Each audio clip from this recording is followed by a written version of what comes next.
This race has not moved much. I mean, there's just not that many undecided voters in this contest. I mean, we've been watching this at the national level, and for 11 days, we got the exact same reading every single day on where this election is. I mean, Kamala Harris, in a way that Joe Biden wasn't able to, was able to bring along that 2020 Democratic coalition to match the level of support Donald Trump has with that same group. I mean, the next 2 weeks, less than 2 weeks, is going to be about trying to expand that. I mean, this survey is among likely voters. I think Trump's campaign has been pushing very hard to try to reach out to some of those voters on the fringes who may not think they're likely to vote today. And that's where the battle is going to be over the next 12 days.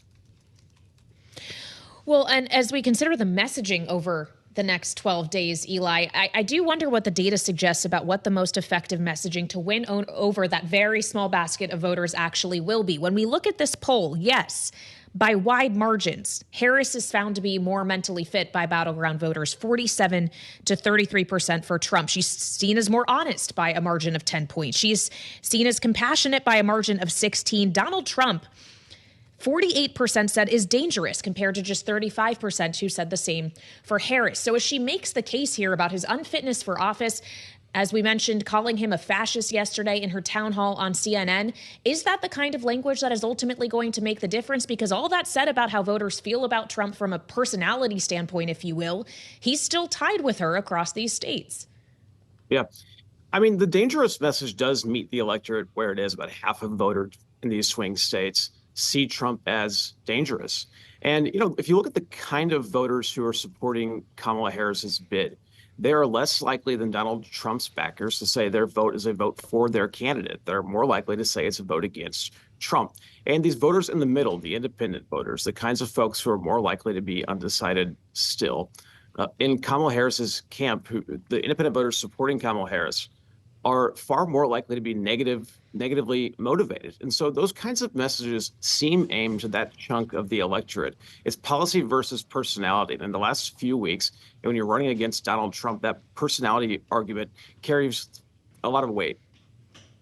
I'm struck by this plurality of swing state voters, likely voters, believe that Kamala Harris will win the election, even though we have a tied number here. This is fascinating to me, Eli, the prospect of a self-fulfilling prophecy. We hear a lot about voters who like to try to pick a winner. Does this advantage Kamala Harris? It shows energy. I mean, this is one metric of where the momentum is in the campaign, but this number's pretty close too. 45% think she'll win, 41% think Trump will win in the swing states. She has a bit of a energy advantage on this question over Donald Trump, but not by much. I would just point out that this kind of goes against some of the online hand-wringing among the left. Voters in these key states see a lot of energy behind Kamala Harris, and they think she has an advantage, those supporting her, but it's matched by those backing Donald Trump. There's not a lot of people on either side of the aisle who think the other party is going to win. Well, and as we consider how difficult it's going to be to figure out who wins if the margins is this tight, preparing our audience here on Bloomberg TV and radio for this to take a while to figure out, Eli, it also kind of raises the question as we consider what voters' expectations are of the massive breakdowns we are seeing across demographics, specifically how much more likely it is for women to support Harris and men to support Trump. Can you just walk through the kind of breakdowns across demographics you're looking at, not just by gender, but race as well across these 7 states? Yeah, I mean, Kamala Harris is doing a very good job among women voters. She's doing well among Black voters. There seems to be a bit of attrition, at least compared to 2020, among the youngest voters. And I think that's what we're kind of seeing Kamala Harris try to lean into in this final couple weeks of the campaign. Campaigning with Beyonce, for example, it seems like outreach to young folks, sending Barack Obama out to talk to young Black men, a group that among all young men is slipping a bit for the Democratic Party and trying to get folks back where they would be expected to be in this campaign. This last part of this election, though, I mean, I don't want to say the cliche of the election cycle every single year, but it does all come down to turnout here, right? Like who shows up to vote matters. That's what these last 2 weeks are about in this campaign. It's never meant more. And as we keep saying, who scores last? Kaylee mentioned Kamala Harris up by 3+ in Michigan.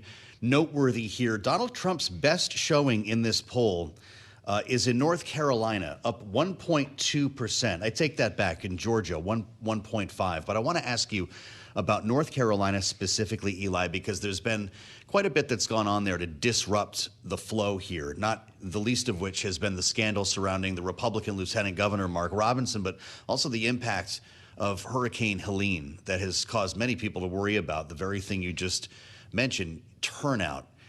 Could we find ourselves with a very different result in North Carolina because of those factors? I mean, I think we're seeing folks show up to vote in pretty large numbers in North Carolina already. I think the Mark Robinson issue probably it benefits Democrats to some extent. There's less of a on-the-ground movement for Republicans sort of to try to lift up Donald Trump.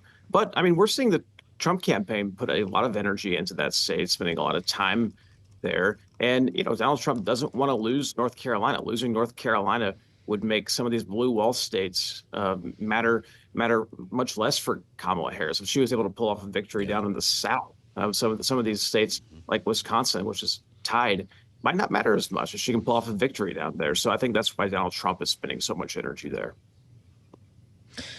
Well, and as we consider where Trump and Harris are spending their energy tomorrow, Eli, you already mentioned her appearing alongside Beyonce in Houston, but the point of her being in Texas, which is a state that will go for Trump in all likelihood, is to talk about specifically reproductive rights and abortion. This idea of that being something that can resonate nationally, even if she goes to Texas to talk about it. How are we seeing that kind of resonance across these states in the Sun Belt and in the Rust Belt? And as she makes that one of the elements of her closing arguments of this campaign?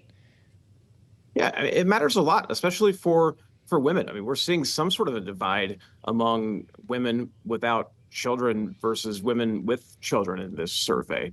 Clearly, those without children are thinking about this abortion issue in a way that maybe others aren't.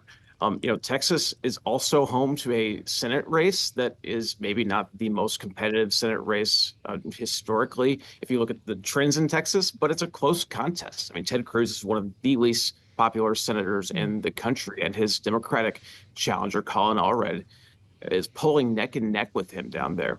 And so I think it serves two purposes. One is to help maybe try to boost up the Democratic Senate candidate there, and then to elevate this message about abortion nationally. I mean, you don't have to go somewhere for voters to hear what you're saying in the nature of the online campaign that we're living in. I mean, Donald Trump's going to New York to host a big rally at Madison Square Garden, for example.